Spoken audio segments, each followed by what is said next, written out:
ప్రజల సమస్యలను పరిష్కరించేవారు ప్రజాప్రతినిధులు. కానీ అక్కడ మాత్రం ప్రజాప్రతినిధులే ప్రజలకు సమస్యగా మారారు. రెండు పార్టీల మధ్య ఆధిపత్య పోరులో 4000 కుటుంబాలకు గొంతెండుతోంది. 4 కాలనీల ప్రజలు తాగునీటి కష్టాలను ఎదుర్కొంటున్నారు. పెద్దల పంచాయతీతో సామాన్యులు నలిగిపోతున్నారు. పఠాన్ చెరువు నియోజకవర్గం భరత్ నగర్ డివిజన్లోని విద్యుత్ నగర్, రామరాజు నగర్లో సుమారు 4000కు పైగా కుటుంబాలు నివసిస్తున్నాయి. వీరికి తాగునీటి సరఫరా కోసం 8 ఏళ్ల క్రితం 50 లక్షల నిధులతో వాటర్ యూనిట్ను ఏర్పాటు చేశారు.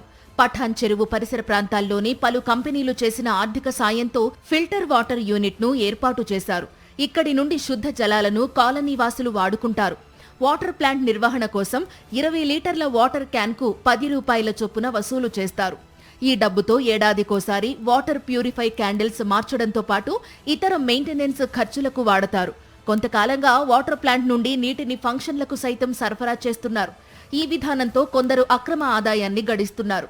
ఈసారి కాంగ్రెస్ నేతలు వాటర్ ప్లాంట్ను తామే నిర్వహిస్తామని, తమ వారికే వాటర్ ఛార్జెస్ చెల్లించాలని నోటీసులు అతికించారు. 10 ఏళ్ల బీఆర్ఎస్ హయాంలో వాటర్ ప్లాంట్ ద్వారా వచ్చిన ఆదాయానికి లెక్కలు చూపించలేదని, ఇకపై తామే ఈ వాటర్ ప్లాంట్ బాధ్యత చూసుకుంటామని తేల్చి చెప్పారు.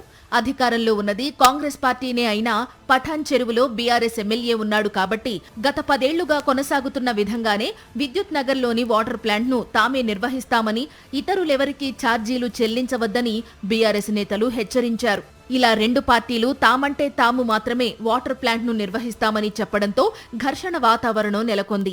మా పార్టీకి కావాలంటే మా పార్టీకి ఇది వాటర్ ప్లాంట్ కావాలి, వాళ్ళ మనుషులకు కావాలి, దాన్ని నడిపించుకోవాలి, దాని నుంచి పైసలు సంపాదించుకుందామని వాళ్ళ కార్యకర్తలకి ఆ రాజకీయ నాయకులు ఈ ప్లాంట్ ఇప్పిద్దామన్న ఆలోచనలో అక్కడ ఏంటిది పొలిటికల్ పార్టీసు, మన విద్యుత్ నగర్ సొసైటీ, ఇక్కడ లోకల్ లీడర్స్, వీళ్ళందరి వల్ల ఇక్కడ ఉన్న జనాలు రెసిడెంట్స్ చాలా ఇబ్బంది పడుతారు. ఇప్పుడు ఈ పొలిటికల్ ఇష్యూస్ వల్ల మాకు ఇప్పుడు ఈ కాలనీలో సెంటర్ అనేది ఇదే పాయింట్. అందరికీ ఫెసిలిటీ అంటే అనుకూలంగా ఉండడం అనేది ఇదే పాయింట్ అన్నమాట. ఇప్పుడు ఇది బంద్ అయినందువల్ల మాకు ఎక్కడెక్కడో తెల్లాపూరు, ఓల్డ్ ఎంఐజీకి దూరం వెళ్ళి వాటర్ తెచ్చుకోవాల్సి వస్తుంది.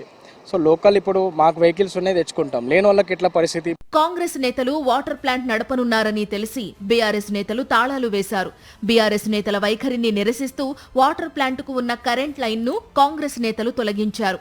ఇలా ఇరు పార్టీల చర్యల వల్ల ప్లాంట్ నిరుపయోగంగా మారింది. రెండు పార్టీల నేతలు మేమంటే మేము మాత్రమే వాటర్ ప్లాంట్ నడుపుతామని గొడవలకు దిగడంతో మొత్తానికే ప్లాంట్ మూతపడింది.